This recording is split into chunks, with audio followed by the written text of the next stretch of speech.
Hughes here. Thanks for tuning in. Let's chat those discount brokerages because I'm seeing a lot of chatter on the internet and they're doing an amazing job marketing. But let's look just behind the curtain. So anyone that's considering selling your house via the traditional realtor route, everything's negotiable when you work with the traditional agent. And well, you sometimes get what you pay for, sometimes you don't. I would say there's a wide range of realtors out there, and the top 10% are absolutely amazing. The kicker is you pay almost the same amount for a realtor that maybe should find another profession or actually has another profession and plays realtor versus someone that works at it full time, moves more than $10 million a year, multiple transactions.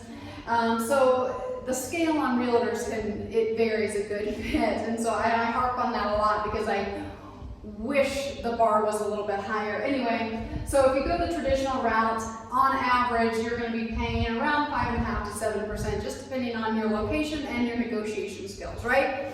So if you were to sell a $500,000 house, you're looking at between $27,000 and $35,000 in realtor fees, and that should be all included, and that is all inclusive, which is nice. It's not broken out, which is what they do sometimes on food labels. You see sugar or sucrose or just different forms of sugar to make the sugar content look lower. If you are a nutrition person and like to see what you're eating, it's confusing. They actually break it out into 4 different sugars, so it looks like you're eating a lot less than you are. Kind of the same thing going on here at these online brokerages because they advertise a 1% list fee, which, hey, that's amazing. Is the industry changing? Yes. Is tech making the industry different? Just like Uber did with cabs? Sure. I think it does need to change. I have a lot of issues with the low bar that some realtors set. So I think change is coming, but I also think it needs to be upfront and honest, and that's my issue with some of the online 1% offers, and I've done them for multiple homes of mine in Colorado, Georgia, and Oregon. So I've checked 3 states out. I could check more states out, but those are the only places where I had properties at the time. So let's talk about some of the online discounts, what I got, and all the quotes that I got. And there is one scenario where I found that it is, well, 2 scenarios where it works out a little bit better, and we will talk more about that at the very end. So there's 2 fringe cases, if you will, where it actually does work with the online, but most of the time it doesn't, and looks can be deceiving, especially with, nobody's really new to the internet anymore. So we just have to take the veil, take the curtain back. So with these online discounts, so they're advertising 1% list fee. That's correct. They're doing a 1% list fee. But on that, also with that 1%, the list fee, that doesn't include the buyer compensation or the buyer's agent compensation, which is typically around half of this.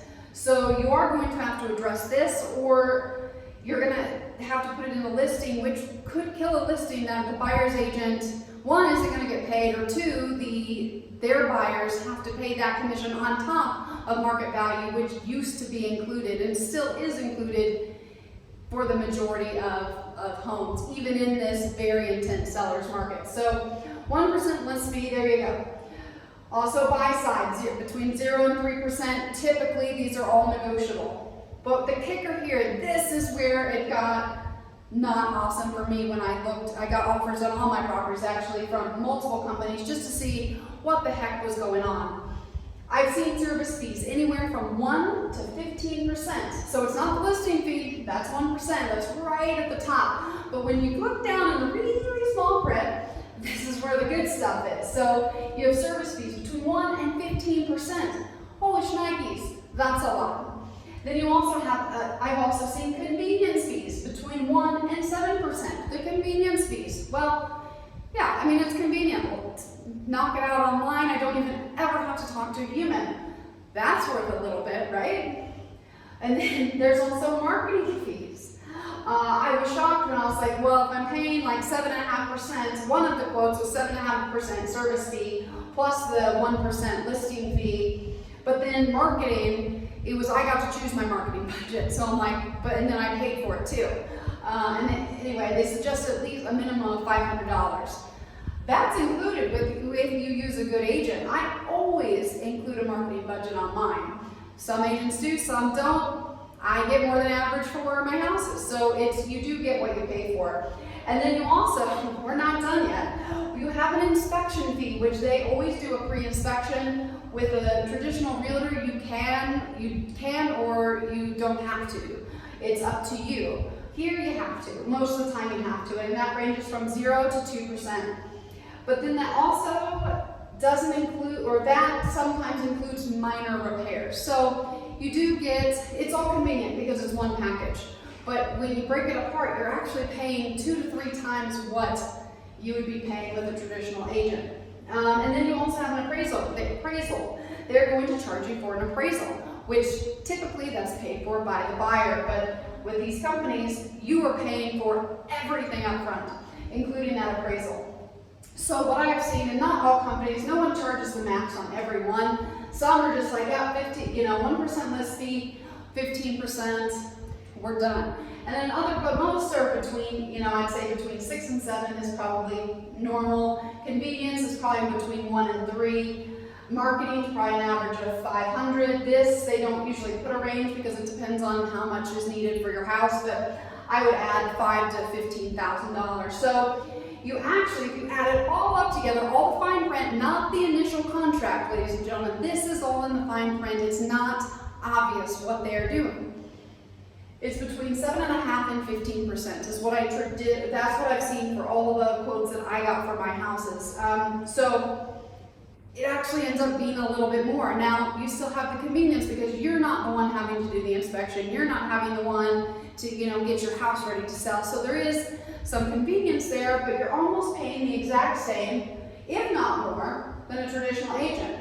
Yet, you just don't know. But on average, you are paying 1 to 3% more with these online companies than the traditional agent. It's just, they just break it up, just like you do on the nutrition label with the sugar shenanigans, if you've ever noticed those. So, it depends. It's convenient, it's online, you don't have to talk to anyone, real humans, you don't even have to meet with the real humans. So you do have the convenience factor, and you're like, I'm done, I don't care about my $10,000, I don't care about my $15,000, done. And what also is not on this list is, in this market, houses are going for above list price. A traditional agent is going to market that and try to get multiple bids. They're just paying the market rate. There are some instances where they don't, and I'll talk about that in the next video, but there's a high probability you can get between, up to 10% more than your list price. I mean, I've seen it more than 25%, but not all home sales make CNN and go $1 million over. So just with this has a very high probability of going over. 525 would almost be normal. So it's just what pros and cons. But is there going to be a little bit more effort in this one? Yes. This is going to be one and done, but you're definitely paying for it, and then you're leaving at least $10,000 on the table with this offer, unless you happen to be in the demographic where Zillow is just gobbling up market share and they're okay at running at a loss. I'm a human, I can't run at a loss. Zillow, mega company, they can run at a loss. Silicon Valley 101, run it at a loss, destroy your competition, and then start making money.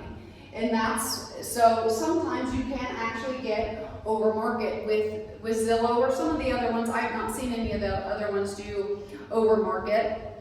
And be careful what they consider market, because what they consider market might actually be the wholesale market, which is a whole other animal. So you need to be very informed on these, and looks can be deceiving because this looks really, really pretty, right? 1% listing fee. It's like, done, why am I paying an agent to show me houses? And that's only the first layer. It goes a lot deeper than that. And the thing is, all realtors aren't created equal, which we kind of did it to ourselves, right? A little bit on why the industry needs to change, or why I think it needs to change, is the bar is so very low. So if you guys ever have any questions, I've gotten so many of these for my properties just so I can educate myself. And hey, I'm not opposed to using this. If it makes me more money, I make more money as a real estate investor than I do as a realtor anyway. So I'm gonna go where the money is and I'm gonna chase that. This, it's just not what it seems like. And it's just, you know, it can work. It can work if you're doing a Zillow and they're trying to gobble up market share. So there is a time and a place. It's very few and far between you do find that. But I do think it's worth it's worth the email. Give them your information that they're probably going to sell, and then you're going to get tons of phone calls, a lot more than a traditional agent, which they're still going to do those, not as much as this. So if you guys ever have any questions on this, I'm happy to break down the differences in the offers, but it all comes down to the fine print. It's never on the first page. It's always somewhere random that you might not see it. And so it's good to just make informed decisions. Sometimes this can be the best offer. Or if you just don't have time, you're like, screw it, I don't care about my money. I'm done. It happens. It's stressful with houses, and this, at least you know what sometimes you know what you're getting, and it can be easy compared to the traditional agent when you hire a good agent. So if you guys ever have any questions, I'm licensed in Colorado, even if you're licensed or if you're selling in another state, I can run stats for you. I can find a good realtor that's full-time, does more. Like, I think all realtors should do more than $10 million in business, or they should probably, well, it depends what they're doing, but it's probably a side gig. So if you guys ever have any questions on anything, my door is always open.